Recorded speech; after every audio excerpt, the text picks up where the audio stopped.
The Spirituality Now podcast is sponsored by Delaflor Teachings International, a spiritual and systemic coaching and consulting company with the mission to help individuals, businesses, and corporations create brilliant futures through sustainable transformation.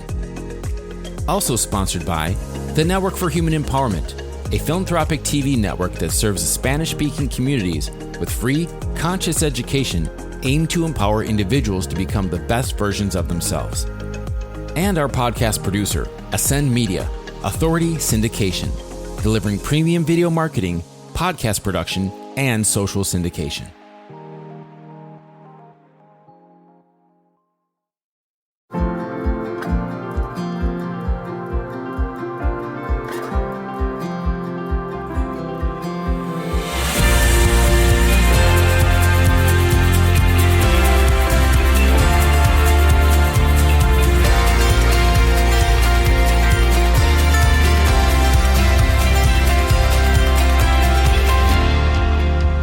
Welcome to the Spirituality Now podcast, a podcast committed to supporting you in your journey to life mastery and personal enlightenment.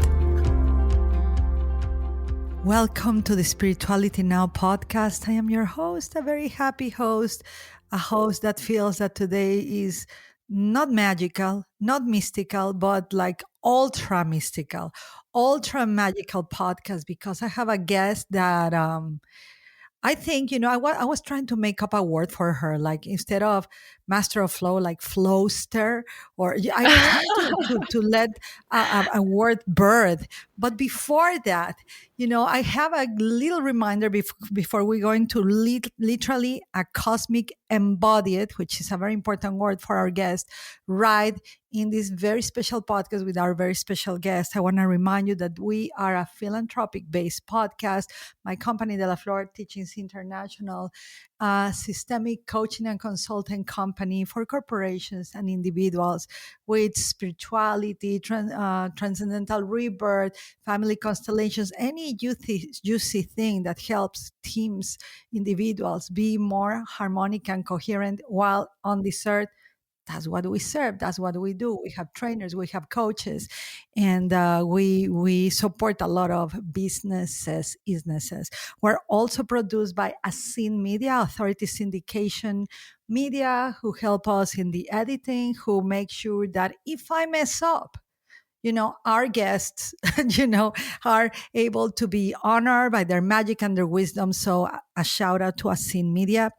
And, I'm not going to do any announcements. I want to keep it super fresh, super pure, because I really believe that our beautiful guest today has so much juice and so much magic. And if, she's not a fairy, and I'm not like into the fairy thing yet, or at least I'm not. But if she had magic dust, I think she's going to be about to pour her magic in the podcast. So let me introduce you to her before I hand her the microphone. We have the beloved Marci Lock. Marci, a single mom, a $2 hour waitress, went from this $2 hour waitress to $1 million+ in money, in spirit, in emotions, in everything. She's the embodiment of prosperity mentor to a transformational spiritual leader. In the words of our beloved Marci, she shares that she teaches people to become alchemists of light and liberation, to heal and create a life that they absolutely love. Marci Lock Mentor, also known as SunDari, and we're going to talk about it. The Alchemist of Light and Liberation is a global heart and feel. I love this, okay? Global heart and feel leader for the planet and guide to lasting healing and rapid transformation. She guides us beyond the surface level self empowerment to reveal the truths within, operating from heart consciousness, activating the DNA, divine remembrance, liberation, abundance, and wholeness codes for all of humankind to truly become the new humans of a new earth, which obviously is emerging. Her genius is taking you past information. This is why I love her. And for many more things, and into embodiment that you know exactly how to integrate it into your daily life to create the change. It isn't education that changes your life. It is embodiment. My beloved sister, beloved woman, human, Marci, welcome, Angel. Oh, lover, I'm so happy to be with you. You're such a dear, sacred soul, bestie, beloved, divine ally through all space, times, dimensions, and realities. And so my heart is filled, just so nourished getting to be with you and hear your voice and be with your tribe as well. Oh, thank you so much. Yeah, you're going to be received in Latin America with all of our listeners. And so it'll be Mm-hmm. really cool because, by the time, I don't know, by the time they listen to this podcast, we're pre-recording it, you are going to be in Colombia. So a Mm-hmm. couple of people in Latin America will know that you love Latin America. You'll be giving retreats over there. You're going to Mexico with your Yep. family. So you are dear to our heart. Viva Mexico, Marcia. Viva Latin America. Gracias, mi hermana, mi amor. Oh, plus, Marcy, I have. Let's begin. Let's begin because you are such a portal of Mm, wisdom and portal of not information. I love that you said that, but truly of light frequencies and light language and revelations that have come through you through experience and the application of such, creating. I mean, I'm always in awe. Like you are like you are beyond manifestation. As while people talk mm, about manifestation, which I think is really past lifetime, you are really like in the now embodiment of all that what God is, prosperity. But let's start, because I know a lot of people in Latin America will relate with you in the journey. Tell me a little bit. Um, Before Marci Lock Mentor birthed mm, herself, emerged like the phoenix, tell me about that single mom of an ancient future past of yours that was making $2 as a waitress that became, in her brilliant future, $1 million mentor and became also a transformational spiritual leader. Tell us a little bit about her as if you were telling us, something about a past lifetime of yours. Thank you, beloved. Yeah, well, um, it's fascinating to me that there is no such thing as time and how much we have access to transcend and alchemize and heal as we have these frozen imprints within our systems from just experience and our conditioning. And so, it's like a whole other, lifetimes ago, it feels like to tune into that dear beloved that I was in my journey. But we joke that pretty much every single trauma imaginable is what I experienced as, growing up and coming from grew up on a farm, very lax scarcity mentality. I grew up in a really strict religion that was very much don't be seen, don't be heard, don't take up space, only do what God and everyone else wants you to do. So very much the perfectionist identity of how do you want me to show up? How do you want me to show up? How do you want me to show up? And afraid of everything, afraid of the world, afraid of people. Like I said, afraid to be heard and seen, sexual abuse, rape attempts, stalkers, so much. I had a lot of sicknesses and diseases. They did a documentary of my life and we're like, this is too much trauma. Like people won't believe this. And it's like, well, that's my experience, which I'm so grateful for because I know that's to truly come into a space where everything is in neutrality with all things, to come into our knowing that everything is for us, that we are divine creators of every single moment and interaction, that there's nothing we could ever do wrong. We are here for us, which is our purpose. We are the purpose, and to really be able to alchemize everything into light. And so that's just been a part of my beautiful journey. But yeah, I went in, it really was a big awakening for me when I was that, had two little boys, not even 1 and 4 years old, and found out my former, or what I still call him my beloved, because of course he's my sacred beloved of experience. Yes. And again, I used to use even the word former, as in X didn't resonate, but former was. And now I'm like, why would I ever say even former beloved? He is my beloved. He's one of my soul companions who, created such a beautiful awakening for me. And so, yeah, experienced a cheating husband. And at that space of how do I survive? How do I take care of my boys and put food on the table? And also just so done from the life of struggle and suffering. It really called me forth to invest in myself, to question all beliefs. And a lot of the surface self-empowerment, this is why I'm really big on what is truly the core frequencies and our remembrance, our alignment with our sovereignty and our divinity and who we are, and is everything that we're operating from vibrating from that? What we spell into reality with our words, what we choose as our perceptions. Again, why would I say former, like I'm separate from this person instead of like connected to this person as my beloved?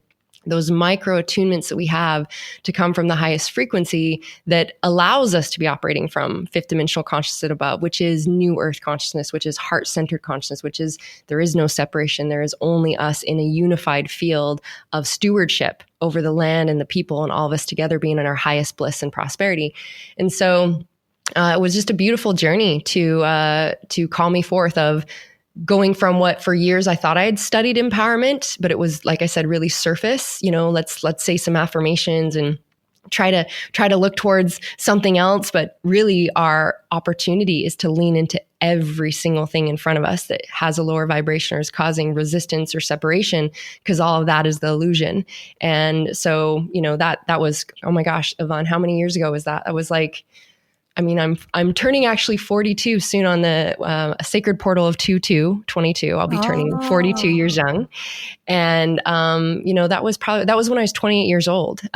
So I've been deeply on the journey. I really started studying self-empowerment when I was 17, when I was just desperate to find a greater way to, even support my mom after my dad passed and certain things. And it didn't really catapult me until that beautiful, glorious experience of like, you know what, I'm here to fully discover who I am and my true divinity and be a vibration of light and live in my greatest adventure and lovership with all of life, and to allow my boys the same gift of being an example to them in their own divine path of whatever they choose. And so, from there, it's been, I was the, so I was a $2 an hour waitress and I evolved within probably 5 years to being $1 million coach, $1 million mentor. But I started in like the mind body. I was a nutrition fitness expert on TV and did like mind body breakthrough, evolved into, so it was very much mindset, which was, again, to me, that's like an inkling of our self-realization. It's beautiful piece that connects the dots to, as we ask questions to go within, yet then it became the emotional body and the healing body. And as I was called all over the world to connect to, DNA activation and esoteric healing, and started to, I became a priestess. I was initiated as a swami, worked with plant medicines and sacred sacraments for about 10 years now. And then evolved into, the $1 million mentor, and I was the Fuck Yes Life coach and mentor and the life catalyst. And now I'm known as a spiritual teacher, and so having traveled the world and doing, initiations, that's where I got my name, SunDari is how I like to say it. It's easy for people. But with an enlightened master in India, and traveled the whole world being called to, at that time, even shed and release any identity or attachments or expectations to an identity of my being, and to release $1 million clients and masterminds and retreats at that time, and just go and travel the world moment by moment, where I was guided in ashrams and caves and teaching. And that activated so much of my multidimensional abilities. And so it's been several years now that I channel a lot of the light beings and transmit, work with ascended masters and a lot of the, what you would call aliens, Palladians, Syrians, Arcturians, Lyrians, you name it. And so now I'm just getting to bring forth what I've always been passionate about, is every aspect of our human life coming into alignment, and also accessing all of our multidimensionality, becoming Jedis with energy, and being able to, that's why maybe you would call me like a, like a master of manifesting and materializing and flow, is because a flowster. Right. Beyond. I love that. I cannot limit you. I cannot limit my experience of you. And I want to hear you more. I don't want to, I cannot interrupt your flow. You are the embodiment of flow, but it's so similar, Marci. I'm a decade in the body older than you. You're such a wise embodied soul. I had my near-death experience at 17. That's when you started, right? All of the menu that you said, all the trauma, the abuse, it's like, check. Yes, I have it. I have it. All of that. And you at the young age of 20, but as you speak and as you share you really are vibrating in a frequency that I call the bodhisattva frequency, which, it's beings that incarnate on earth. and are embodied on the human body, and that go through so many trials and tests and initiations, that if we choose to not see this as just human suffering or as the victim